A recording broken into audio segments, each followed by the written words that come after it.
Stoicism. Why did Stoics wake up early in the morning?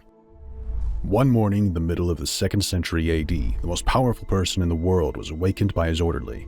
This could have happened in his tent at the front line of a war in Germany, or during his frequent and difficult travels across his empire in Asia Minor, Syria, Egypt, Greece, or Austria.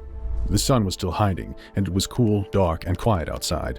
Like any normal person, part of the emperor didn't want to wake up, preferring instead to stay under the warm blankets in bed, where it's much more pleasant and simpler. But then he reminded himself, is this what I was created for? To always have it easy and pleasant, and not at all work and act? Don't you see the birds, plants, ants, and bees doing their part, contributing to the beauty of the surrounding world? And you should too. If you don't want to do your job, you're not meeting your nature.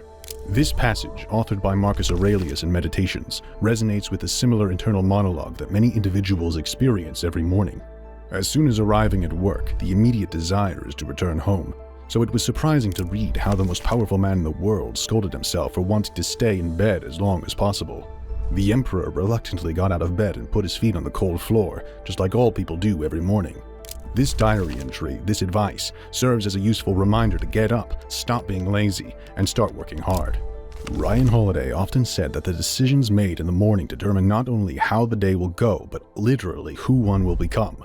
Toni Morrison woke up early in the morning in the dark. She moved quietly, preparing her first cup of coffee.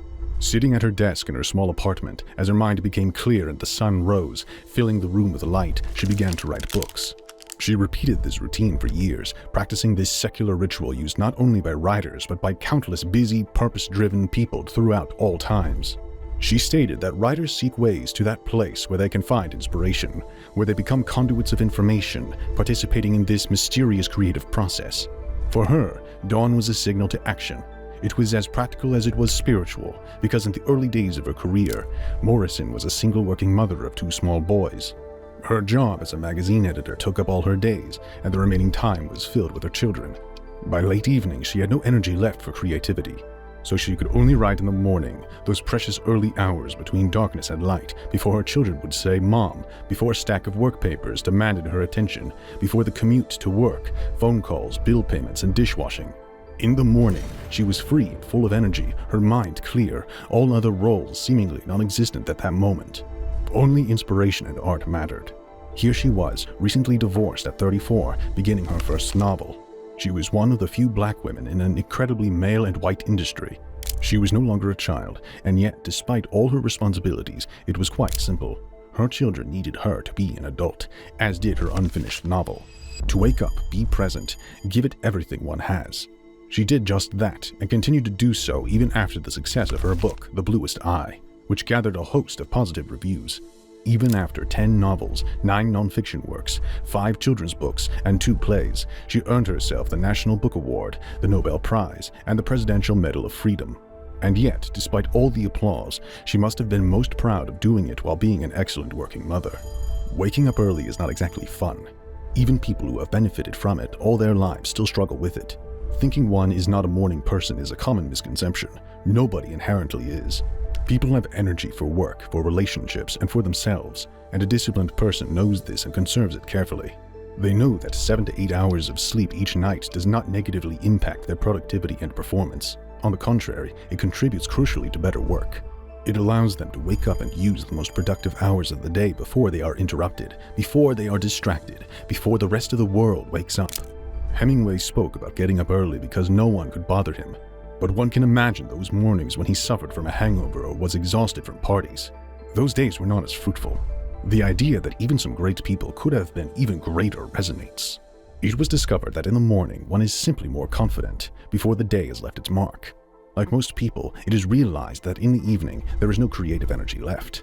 After a hard day full of banal conversations, stress, and fatigue, who could have any left? Top managers go to the gym early because they still have energy then.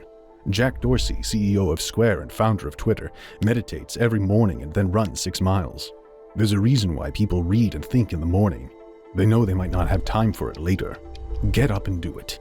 Use that hour before dawn and the rush, while no one is watching, while everyone else is still asleep.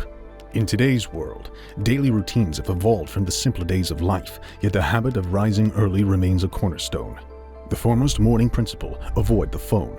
Rather than immediately diving into emails and social media upon waking, it's more beneficial to engage in a workout or a leisurely walk.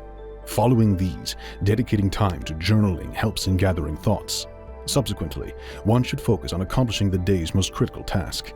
Once this task is completed, it's then appropriate to check the phone, perhaps to engage in some lighthearted browsing for fun. Jonathan Edwards said that Christ recommended getting up early in the morning. Is this why the quiet morning seems so sacred? Maybe it's because people are following the traditions of their ancestors, who also got up early in the morning to pray, do farming, fetch water from the river, or cross the desert before the sun got too hot. The main thought is finished, but the right morning is impossible without the right evening. The night before his title fight, Floyd Patterson performed the most important part of his training regime. It wasn't analyzing previous fights last minute, it wasn't rehearsing strategies, he just went to sleep. And not just for a little while, but for 11.5 hours, right up to the morning weigh-in. Before entering the arena, he slept another 3 hours, then napped a bit more in the locker room before the fight, in which he knocked out the exhausted champion in the 5th round. When about to fight one of the best boxers of all time, one needs to be well rested. Let others worry, check and recheck their strategies. Patterson just slept.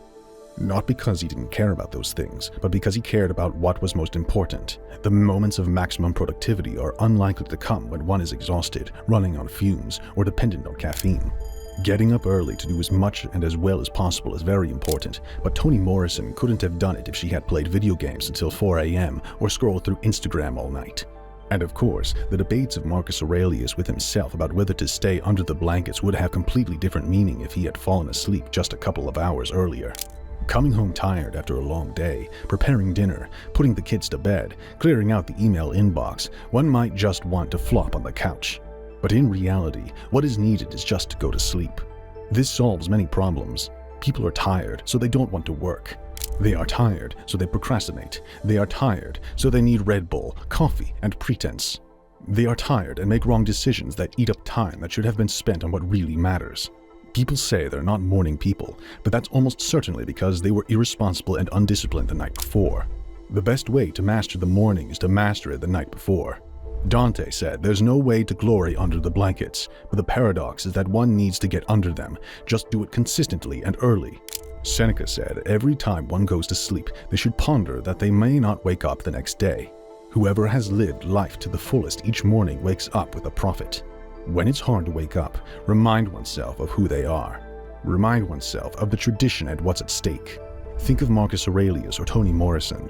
Be glad to wake up because it's better than the alternative, which everyone will sooner or later face. Feel the joy of being able to do what one loves. Cherish time and use it to its maximum benefit while it's still there. That's all for today. If you liked the video, please subscribe, like it, and also share your opinion in the comments. It helps a lot in promoting the channel and the video. Goodbye until new meetings.